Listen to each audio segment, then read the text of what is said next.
मुझे लगता है कि गहलोत साहब भारतीय जनता पार्टी को सीरियसली लें न लें, मुझे सीरियसली लें न लें, ये उनका अपना विषय हो सकता है। लेकिन कम से कम राजस्थान की 8 करोड़ जनता जिस भ्रष्टाचार से त्रस्त है उसको सीरियसली लेना चाहिए। राजस्थान में उनकी तुष्टीकरण की नीति के कारण जिस तरह से किशनपोल में और ऐसे राजस्थान में अनेक स्थानों पर लोग मकान छोड़ करके जाने को मजबूर हैं, उसको सीरियसली लेना चाहिए। राजस्थान में जिस तरह से वीरांगनाओं का अपमान हो रहा है उसको उन्हें ज़रूर सीरियसली लेना चाहिए। राजस्थान में जिस तरह माफिया राज पनपा है उसको ज़रूर सीरियसली लेना चाहिए। राजस्थान में जिस तरह से महिलाओं पर अत्याचार हो रहा है उसको ज़रूर सीरियसली लेना चाहिए। बहुत सारे विषय हैं जिनको उनको सीरियसली लेने की आवश्यकता है और मुझे ऐसा लगता है कि उन सबको सीरियसली लेने के बजाय गहलोत साहब केवल गजेंद्र सिंह को सीरियसली ले रहे हैं। और इसके अतिरिक्त भी उन्होंने बार बार कहा है, कुछ एक संजीवनी क्रेडिट कोऑपरेटिव सोसाइटी को लेकर के कहा है, उसके पीड़ितों को लेकर के कहा है।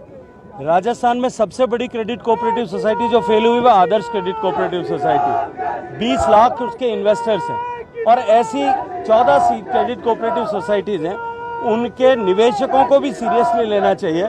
मुझे लगता है कि ये सीरियसली लेने की उनकी जो पिक एंड चूज़ करने की विधा है वो ही उनकी जादूगरी है। और इससे आगे बढ़ करके भी मैं कहूँगा कि आज उन्होंने अपने स्टेटमेंट में एक और बात कही है कि बजरी माफिया इसलिए पनप गया क्योंकि सुप्रीम कोर्ट ने फैसला नहीं किया, इसलिए हमारी पुलिस भ्रष्ट हो गई, इसलिए हमारा माइनिंग तो पहले से ही भ्रष्ट था।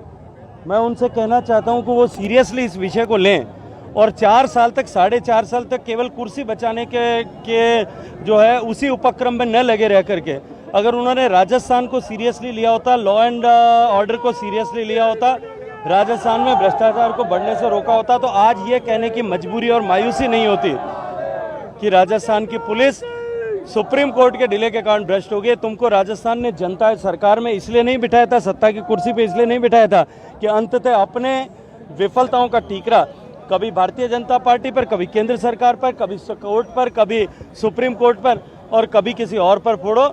जनता सब देखती है, नहीं संभलता है तो छोड़ दीजिए। नेता सत्ता के भूख दे रही है तो सत्ता के लिए काम कर रहे हैं।